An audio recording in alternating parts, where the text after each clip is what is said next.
Welcome back, part 2. We did the web design, and now it's time to write the actual Delphi TMS WEB Core application, our web application, to fill the static layout with life by getting data from the backend, from the web API, and generate the content on the page. To get started, we simply create a new TMS WEB Core project, file new, other TMS web application. I'm not going to use the Bootstrap template. We're going to add those parts manually. So we save the project right away. It's a good habit to do that. Log example directory. And then the form is going to be uform main. Index.html, so it's easy deployable on a web server. Log example project. It's going to be the project file name. And that's that. For the form, we're not going to use any components. Everything is dynamically generated. Instead, we need Bootstrap. So we set the CSS library for the form to CSS Bootstrap. And we're going to right-click the project and manage the JavaScript libraries. If you're thinking Holger is going pretty quickly, yes, I am, because we have multiple videos on this TMS WEB Core feed on YouTube where you see how to build Bootstrap applications, and I explain in great detail how to add the Bootstrap libraries, what the purpose is. So this is a little bit more example driven. Go back to TMS YouTube TV and look for introductory videos with Bootstrap. This is a concrete example to get you started. So we add Bootstrap 5.2.3, apply, okay. And from there, we now have the reference in our project. So what we had to do manually in Visual Studio Code by going to the Bootstrap documentation, we have that right there. We have the Bootstrap libraries added automatically. The rest, the fonts, for example, and where do we get the fonts? Well, we go to the index.html there and go here. Those are the font definitions. Control C. Or Command C, because even though you think it's all a Windows system, actually the Visual Studio Code is on my Mac, and the Delphi stuff is running inside of a virtual machine. In your recording, you don't see the difference. So here we add the links to the fonts, and style, instead of using an external file, we copy this and use the style tags in the index file for the CSS. So that way we don't even need to create another file. It can simply go from here. We save this, close the index.html, and we go over to the form. And on the form, this is the specific page that we're building. So in here, we also have an HTML file, and this HTML file is being generated where?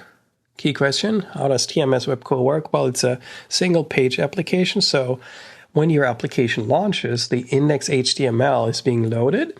And if you look closely right here, there is meta body parameter. So by default, this is where your HTML for the page lands, especially if it is the first page, the main page, that's where it is generated.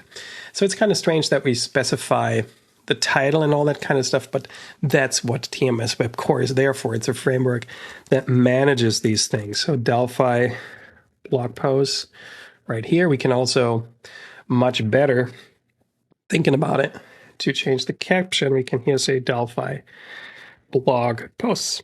And going back to the HTML, right here in the body, we copy our HTML from the design.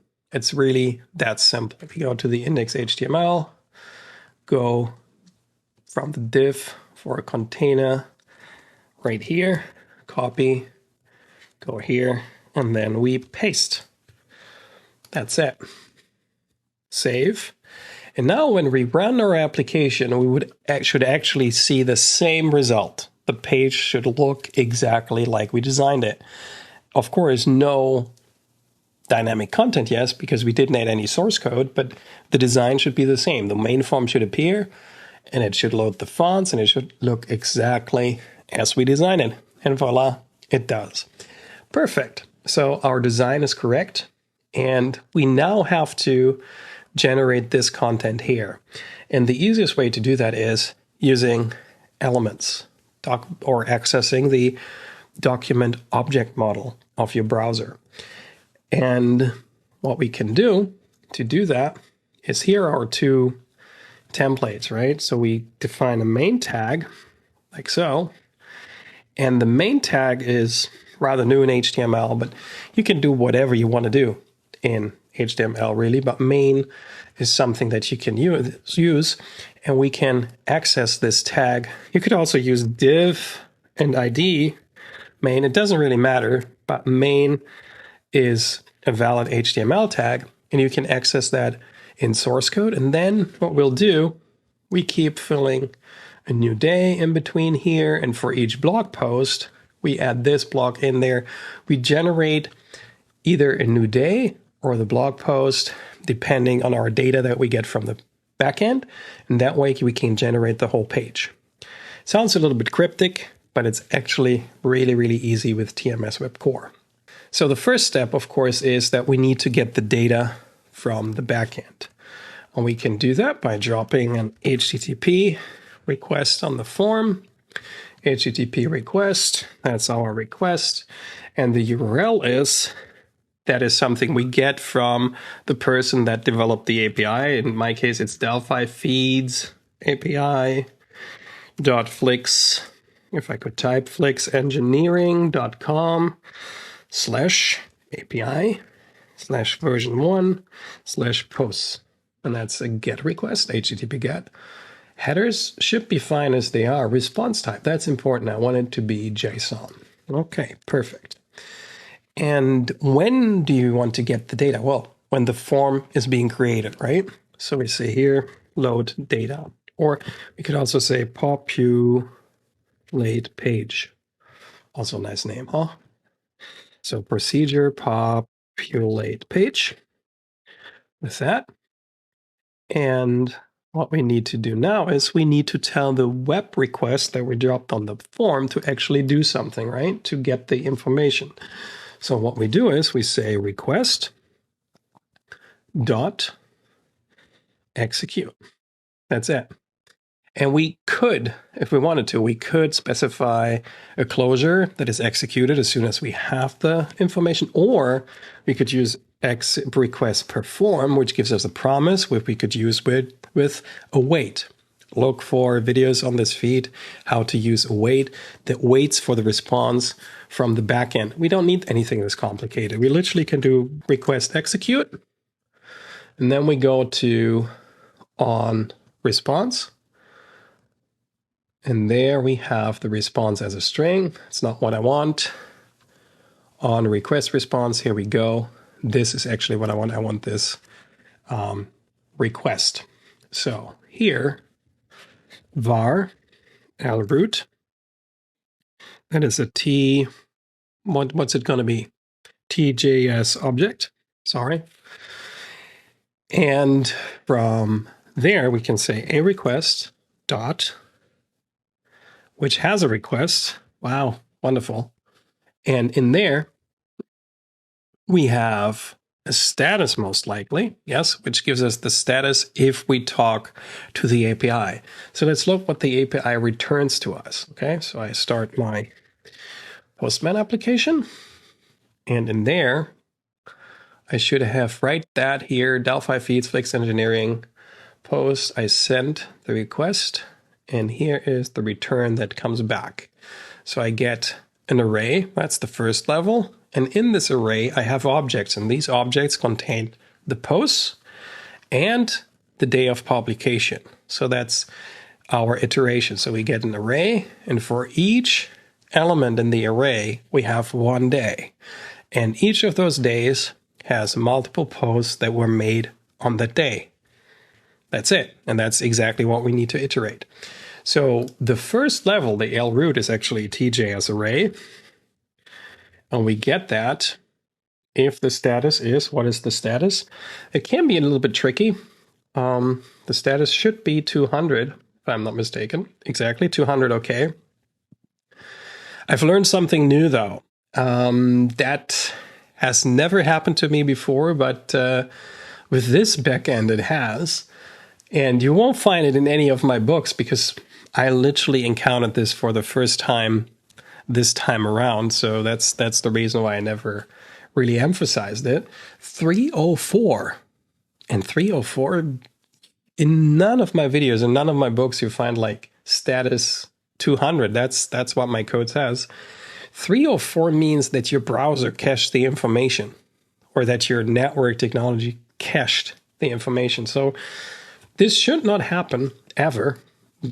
I mean, in how many years do I develop with TMS WEB Core? Like since 2017, 18 was when Bruno Fehrens showed me the first kind of test versions and stuff like that. So it never happened to me. So I always test for 200. But if you ever see 304, it's nothing dangerous. It just means your browser cached the response, and you can circumvent this with certain header tags. And I don't know if TMS WEB Core sets these automatically or why I've never encountered it. But yesterday was the day for the first time that I had to deal with 304, which means that the browser cached the information and didn't go back to the server. So that can lead to some funny side effects, of course, if the application doesn't request the data from the API, that it's always using something that is cached. So always check that the status is 200. That was my long story short version of what I wanted to basically communicate. Then begin. So we compare to 200. And if that is the case, we say lroot is a response. And let's see where we get the data. A request. There should be something in there that contains the actual data here, the response. This is where the response is. And we should be able to cast this to TJS array. If we can't cast it with as, we have to use the direct cast. This is what it looks like. So we have to say TJS array. Let's cast it like this. We can do that because we set it the response type to RTJSON. The response type is JS value, and JS value is the base type for any data in JavaScript. And for example, you either have like an object or an array or a text or a number. And in this case, we have the JS array. And because this is the JS value can be cast to TJS array. If it is an array, we can cast it like this. So this lroot is our array with all the different days. So we could also say ldays, if that makes more sense to you. Ldays, like this. And we can then generate the page for each and day. So we can literally say generate days. And we transfer the array over there. And here we do a procedure, generate days. Then we say a days is a TJS array. LPC, and then here we do something console log a days. Let's see how far we get, right? So with this, let's start the application again. Now, won't be able to press F12 right away, so we're going to miss the first time. Oh, we're already getting an error. That's perfect. And what do we get? We get uncaught HTTP request error. Did I type HTTP or HTTPS? Oh, HTTP. Delphi feeds API. I know what it is. I just want to, let's do F12. Let's run this again. So what I get right here is a so-called CORS error. And I let this in because this is one of the #1, according to Bruno Fehrens. This is the #1 support request they get with regards to Xdata, backends, and TMS WEB Core. The problem is that, imagine that you know now, because I present this video, that Delphi feeds API, Flix Engineering.com, this thing gives you the information that that might be interesting to you. Let's imagine this is not just a web service for Delphi feeds. Imagine this is a web service that allows you to get information that is really, really interesting to you. For example, weather, and then there's like a parameter where you can specify the city, so you get the weather in your city. And that's all good, but if everybody does that, I pay for the bandwidth sooner or later, right? So you're accessing my web service and it would be out of control. I wouldn't be able to control this. And then what I could do is I could introduce like user tokens that you would have to identify yourself and stuff like that. But the easiest thing you can do is CORS. What this means is I restrict my web service to certain domains only. And in this case, I restricted my backend to Delphi feed or delphifeeds.flexengineering.com, which is the page where I will deploy my application to. Obviously, for development, that is a major letdown, right? So what I have to do now is that I have to disable CORS for me to record this video so that I can access from localhost 8000, which is the domain that I'm using right now, that localhost 8000 is allowed to access my backend. With regards to Xdata, as I said, this is the number one problem. You have to add the CORS middleware to your Xdata server in order to make this work, because if you don't, by default, only the same domain can access or no domain can access, so everything is being blocked per se. So in order to make it work, add the CORS middleware and then for the domain specify a star. I really have to tell my backend, hey, please, please, please let all the domains through. And that's all I have to do, because by default it's protected. And in this case, I don't want to protect it anymore. So I go into my configuration and nano.env, and there I specify the domain below domain equals star. So that's what I have to do here. And this, I comment this out. Perfect. Okay. And now let's restart this. And we're still getting the same mistake. I let it in intentionally. Whenever you make changes to any server, be it an Xdata server or whatever, you need to restart the server so it reads the configuration again, right? So let me do that. So we do PM2 stop 1, PM2 start 1. Perfect. And with that, now CORS is disabled and I get my push. Amazing, huh? So CORS is really, really important to understand that if you have to deal with it, you have to communicate with the backend, with the author of the backend. Hey, my domain needs to be able to access this. And if you're trying to do this from localhost, from a development server from TMS WEB Core, you might not be able to do this because the creator of the API tells you, well, we are working with company X and that's your domain. So you might have to deploy your application to a test area that uses your domain if the API is not able to use another domain. They will most likely not give you access through localhost. That might not be possible.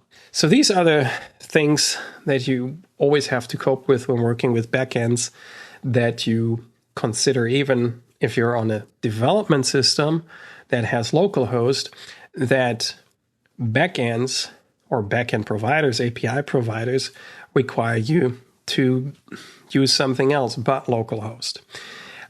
I have also shown ngrok as an alternative if you need to deploy your application quickly. And then you might argue, well, if I do that, my domain keeps changing. Remember, only with the free package, your domain keeps changing. There are packages available where your domain can be specified. The other thing you can do is what I do here. In particular, on my system, I use a reverse proxy with a domain name. And that way, even though I don't use an external server, I can use domain names and can enable cores on my local system if I wanted to. I don't want to complicate things because then I would have to deploy this to one of my servers, and I want to focus on developing the application. So the easiest way was to simply disable it. With that in mind, with cores being disabled, so right now, if you were accessing my server right now, you could, because I disabled the restriction that it only works from Delphi feeds.flix engineering. Okay, so back to the actual data. I get 14 different days. So my API is configured in a way that I always return 14 days. And in each item here, you have blog posts. Here we have 2, here we have 3. So the first one is the February 23rd. If I go on next day, February 22nd. So that really shows you the API sorts it in descending order. And the posts then have also, it's an array again. And we have in there, we have also like the date when that was published, the link. That is very interesting when we want to create the link to point to the actual content on the web, and the title, of course. So we have that to read. So we're on the first level right now. This is the first JS array. This is our days, right? Our A days. So what we could do, we could, for example, list the day of publication to the console here to see if our application works, to show you. So that way I can show you a little bit more how these things work. So what you do is you say lday is a TJS object, because on the array right here on the JSON, we have objects, right? So this is an element, and each of these elements is an object, right? JSON object. So TJS object. Then you can say for lday in ldays to begin, we have a for in loop in TMS WEB Core. And the simplest thing you can do is you log the lday, right? And in addition, I also want to show you what you can do in order to access a property. You can say lday, and then you can say day. Is it day published? I'm bad remembering property names. Day of publication, it's called. Okay, so day of publication, capital O. These things are case sensitive, even though we're in Delphi, but the JSON itself is case sensitive. So it's not ldays, it's A days. Good. With that, let's compile this and run it again, and you'll be amazed if it works. Let's see. So we got, oh, okay. lday, that's the thing. So this is a JS value. That's the thing with the iterating. And then we say lday object is, let's say here, lday object is TJS object.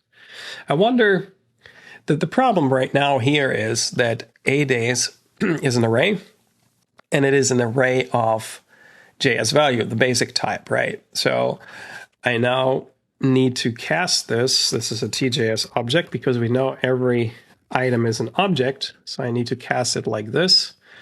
And then I should be able to do it like this, accessing the different properties.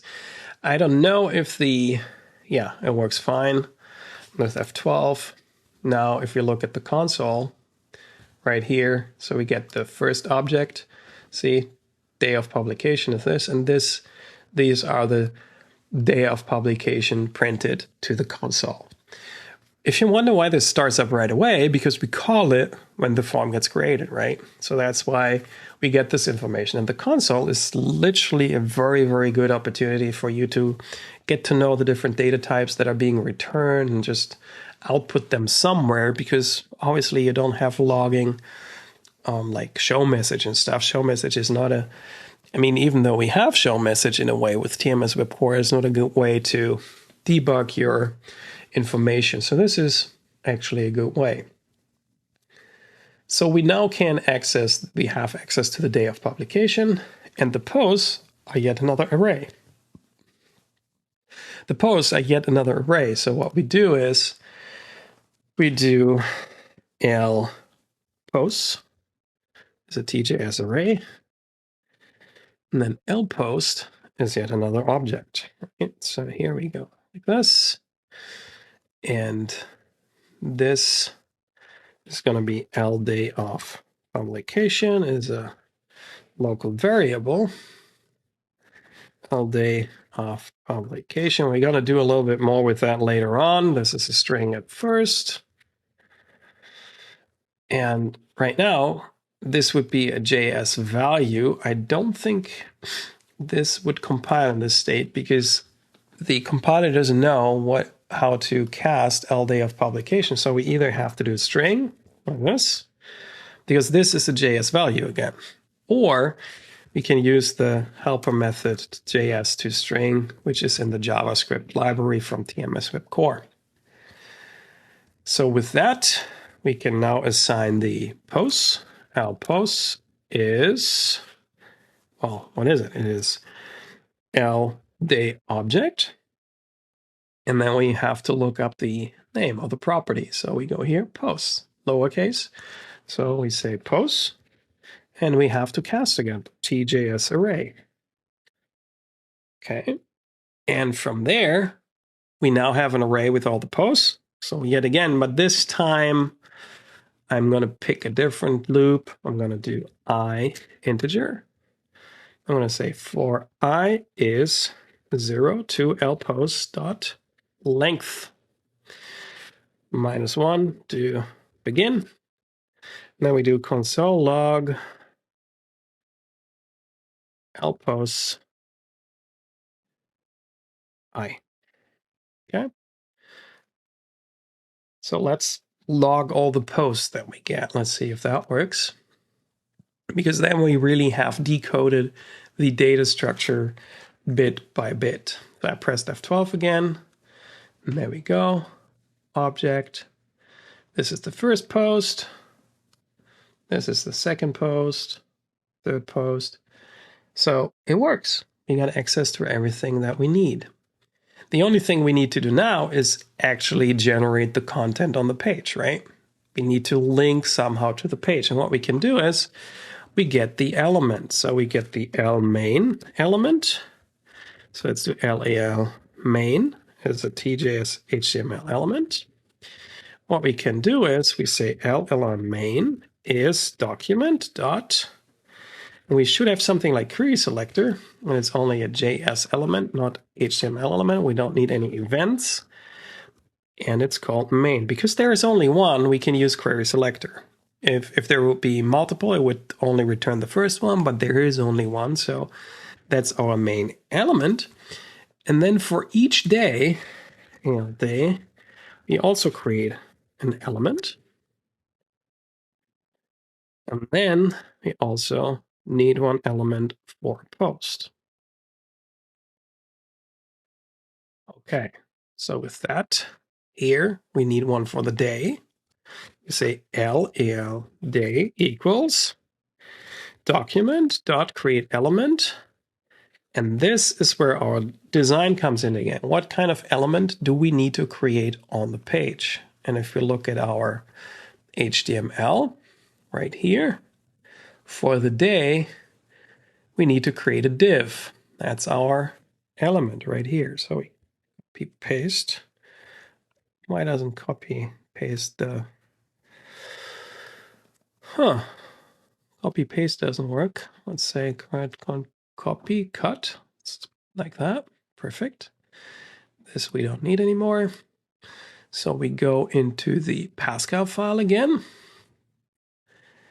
And there, let's say if this is all good, we say LEL day equals document dot create element. It's a div. And then we can say AL day dot inner HTML. So the HTML inside of that element, and we're going to use a long string for that. So this is actually the div that we're creating. So the inner is this, everything that's in between the div that we created. And we, of course, have to say alday.className. The class name is row my3, because those are the classes that this div element had.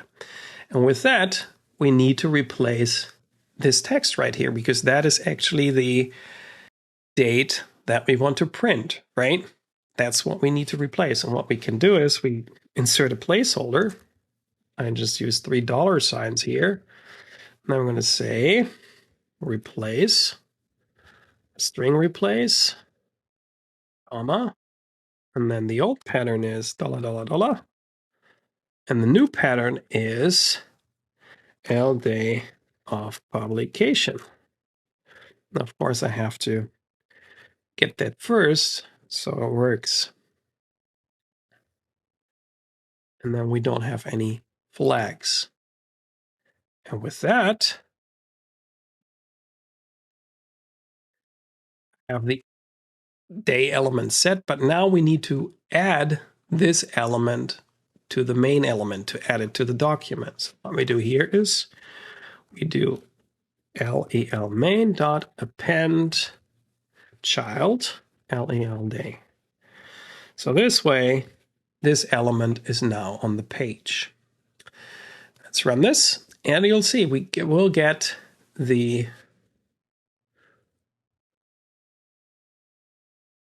heck did the IDE do here?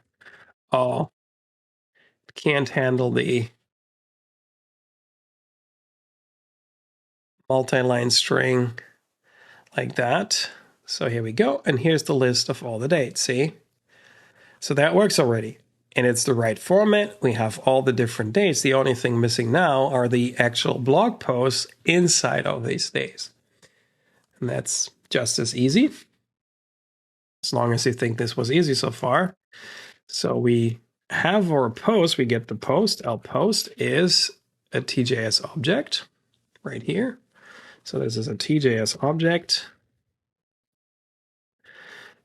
of lposts I, right? And then same approach, we create an element, TAL post is document.create element. Again, it's going to be a div element. I'm going to cut the suspense, and I go into the page right here. No, this page, like here. So this is the element that we're going to create.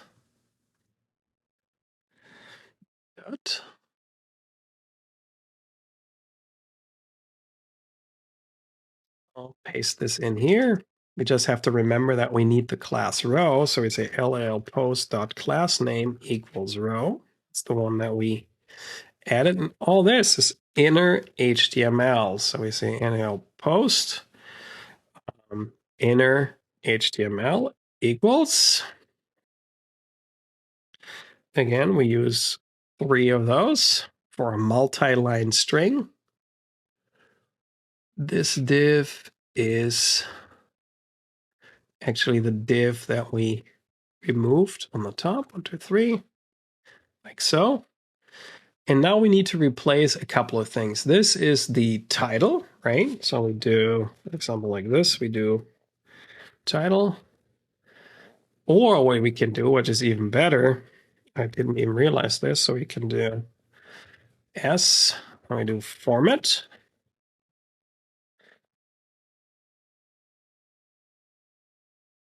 Comma.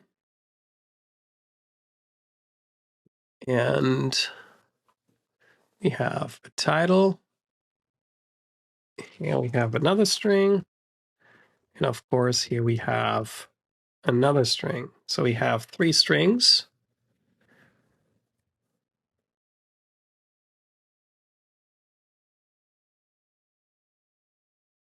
Code editor is not used to the 3 strings. That's all I can say about this. So the first parameter is lpost. What is the name of the property? Let me extract them first. I think that's better. Well, then I need variables again. So let's do it like this. I'll do js.toString. I'll post. That's the title. Why do I know that it's the title? We go to the developer console again and look at the object right here. And you see that we have the title. And that is the title of the blog post right here. And then we have the description for the description of the blog post. And it gets a little bit tricky because the channel is once again an array and it only has one item, and there the title is then once again the title of the channels. But because I know that every blog post has a channel, I can hard code that as well in a way. So this is that. Then we need the title of the channel. So we say JS toString post. That is going to be channel. And I can say the first item. So that's a string. And then here, hopefully the compiler understands this. So we go into the channel, take the first item, and then title. I don't know if the compiler understands this. We might need one additional step to extract this to string. And this is easy again. This is lpost description. Okay, let's see. I fear that this lpost channel like this kind of, that construct doesn't work. So we need one array for the channels, and channels is a TJS array. And then we need an L channel, which is another TJS object right here. And let me extract that right here. So we have the post, then we have the channels. It's TJS array, L post. Is it capital or lowercase? I think it's lowercase channel right there. Channel. That's the array. And then the channel is L channels, the first one. Okay, and of course, this is a TJS value again, so I have to TJS object cast it again. Like so. And with that, I can here say TJS to string. I can say L channel title. Perfect. So this should compile now. It does. Let's run it. There we go. And we don't get an error as far as I can see. Nope. Perfect. What did I forget? We have, of course, to add the element with the post to the DOM. So the final step is, let's say L main, L-E-L main, append child, L-E-L post. So we add the child, the post element to the main element again, to this. So what we do iteratively is we keep adding content in between here. That's what we do, okay? Let's run this. And that's actually the whole application if it works. With iKidney, of course. There we go. And all the data from the backend is now in there. Amazing, huh? So, and you see it even works with emojis and stuff like that. It's not a problem for this kind of code. And it comes from different sources. Here's TMS Software. Here's from the blog from Danny Wind, my blog, Embarcadero, Red Studio blog. So it works. The final thing, of course, is that we don't have the date formatted. And that is something that you simply can code by converting the date into a tDateTime, and then you can use Delphi's methods. TMS WEB Core right now, the base library, I don't know if it has been added. I have to get back to the drawing board with Bruno Ferens on that one. Just so we have a solution right now, I use the BCL utils, which is something that you get with Xdata. It's the business core library. I'm quite sure there is another one that has this kind of stuff. So I do here published tdate. It's a tdate.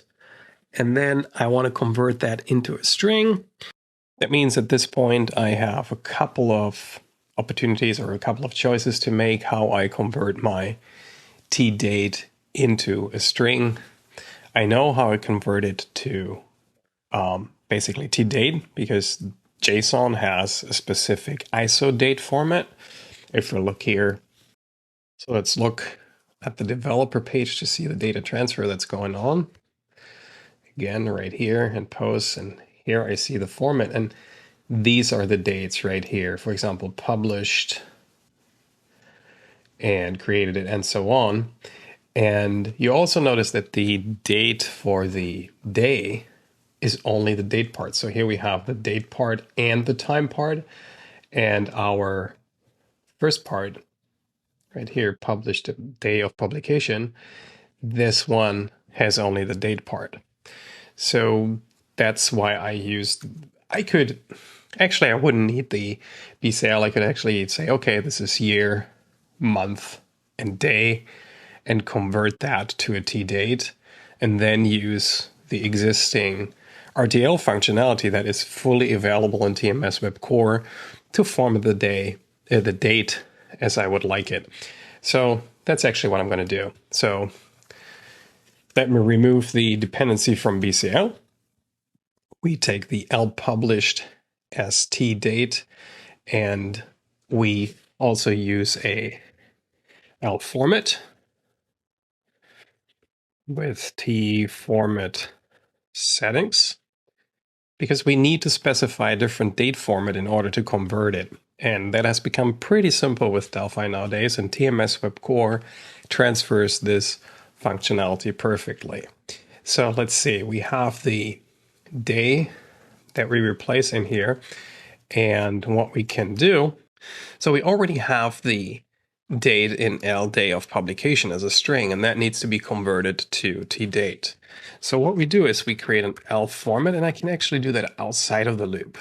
I don't need to create it each iteration. I only need to create it once. And tformat settings is not a class, by the way. It is a record. So what we do now is format. Short date format is, and this is what I struggle with all the time. So we have year, the year, dash. I think I have to use a capital M and DD. And the most important thing is the date separator. We have to set that to a hyphen, which is usually, it is by default in the US this. So we override anything that is being read from the browser or anything. That's what we use. So now we can use this functionality using these format settings with the usual date to string or string to date functionality, because these methods or functions always have like another parameter which allows us to specify specific format settings. So in this case, I want to say the date published is, and now we need to convert. We say string to date, right? And or str to date. I think that's the functionality right here. And you see the second overload is format settings. So at this point, I can say day of publication, comma, format. So this will allow us to use these specific format settings to convert a date which has a completely different format than the one that's set in the operating system.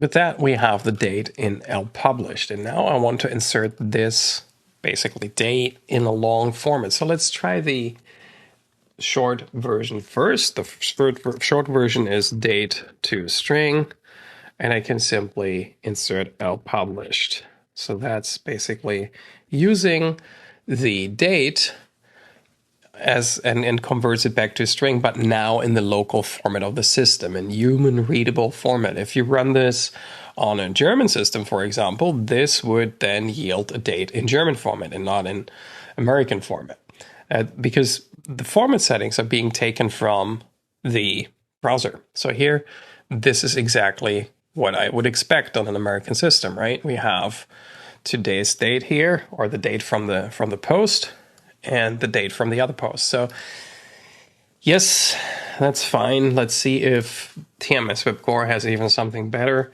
up its sleeve, if it supports format, date, time. Perfect, see? And you can use the format settings again right here, or a format you can pick. So what I use is I'll use a format string, and the one that I use is DDD, comma, D, MM, year. So really, really long. And then, of course, the date time, which is L published, like so. And that is what I'll insert in here. So let's see if that works. That should be a very, very verbose date with weekday, hopefully, and everything. I see Friday, 23rd February, Thursday, 22nd February.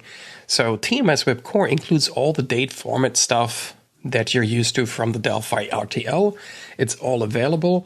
And of course, you can force. I don't want to derive to a different topic here, but this is so great, and I haven't looked at it in any of my other videos so far. And in my TMS WEB Core book, I have a huge, not a huge chapter, but I have a chapter on this topic, but nobody really puts any emphasis on this.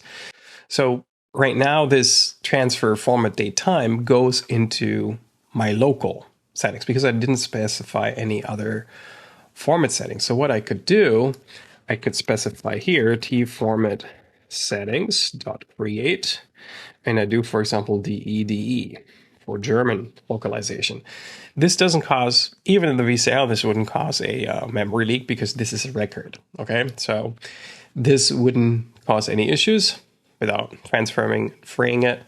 And now, see, we have everything in German because the localization that we load is German. It's just great. It just works, you know? It's one of the underappreciated features of Delphi, in my opinion, that you can work with dates pretty easily with this new tformat settings record. Look out on the YouTube channel. I have one video specifically just for date time conversions and such. So with this, at that point, let me run it with the American localization again. We're done with this project. We have the title in a different file, we have our lead-in, and we have all the posts with their leading date, so to speak. The only final thing that's missing, we would like to be able to click on the headline here, and that should lead us to the actual blog post, for example. You can model it any way you want. You can take the text, you can insert a different button, for example. That's up to you. I'm just going to take the title of the post as a link, and that will then become the link to the page that we go to. So if we go here to the snippet that has the blog post right here, this is the blog post. So we wrap it in an additional ahref, and the href, of course, also requires us to use a link, and it goes and after the headline. So this is where the title is, and of course the order changes now. So in front of this, we now have to put JS to string, and the post also contains the link, like this. So at this point, we have the link in there, and it becomes the href. This leads to a very, very unfortunate design or layout, I should say, because they're underlined now, right? It works. I can click now on TMS WEB Core as such, and I go to that page, you know, here. Works out, and it works with anything. Like, it also works with Marco Cantu's blog, like this. So perfect. Okay. but it doesn't look good. I think we all agree on that. And also, I made an implementation mistake, in my opinion. It should, when I click here, it should open a new tag. And that is also something we can do pretty easily by specifying a target.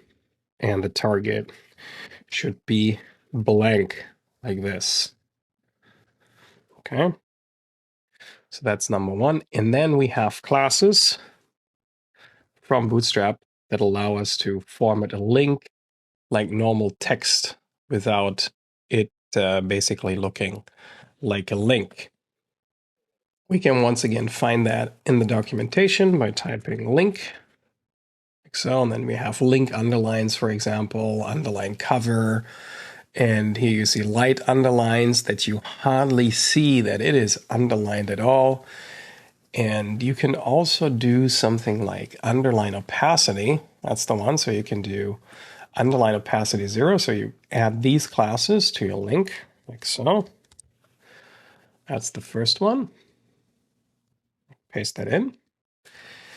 But then the color still doesn't match. The color is still blue. You know, you don't want your titles to be blue. And for whatever reason, that doesn't work at all. Because, and this is another thing we're using, I think this is one of the downsides of Bootstrap. Look, we're 5.3 is the latest, but TMS WEB Core uses 5.2. And if we type in link in there, that feature was not really available then. So in this case, we could flip over to 5.3. That's what I'm going to do. So you see something really, really real here, that with Bootstrap and other CSS frameworks, these technologies develop pretty quickly. So I'm trying to use a class in here that is not available in the version that TMS WEB Core supports right now. So what I can do, I simply go here, copy, go into my index.html, and then I remove these two Bootstrap files, insert this one, and you can be pretty certain that TMS WEB Core gets an update pretty soon that will use the latest Bootstrap libraries. And now I start that again. And now the underline should go away, but the color should still be there. See, now the color is still blue. I don't know if you like that. I don't. So that's the final thing we're going to change in our layout, that we are going to flip it, to another color. So I Google for link again, and here's underline color, link opacity, colored links. That's exactly what we need. We want it to be dark. We want it to be black. So we can say link dark. That's the class that we have to use. So we use here link dark and compile this again. And then all our links are dark, but we can still click on it. User experience wise, I know that's not optimal. We should probably have like read more or something here. Your creativity can go anywhere, you know. There you go. Functionality is there. And we open it on a different tab so that we can open multiple, and it's always a new tab that is being opened. So that works as well. So I think we've seen quite a lot what TMS WEB Core has to offer with just very few lines of code. Let's review it, how much code we have written. So we have literally just implemented one method, generate days, which goes from line 30 to line 130, so 100 lines of code more or less, and are sufficient to realize the whole project, to read blog posts from an API and provide a very, very attractive layout. Of course, you can do more with regards to background images and also or adding colors. And then, of course, what is very, very much missing right here, you can't navigate to older posts. So that's missing right now. So you can basically your my API would need to be expanded. So I could say, hey, give me older posts and give me newer posts. So we need some kind of paging functionality. So stay on the lookout for that, because this project is nowhere near done. We'll tinker with this a little bit more, but I wanted to start by building the front end first, by building the web design first. So you see that this is just another example how you can build very, very attractive designs with TMS WEB Core and Bootstrap. If you like this video, give us a thumbs up, please. Hopefully, I'll see you soon. Take care.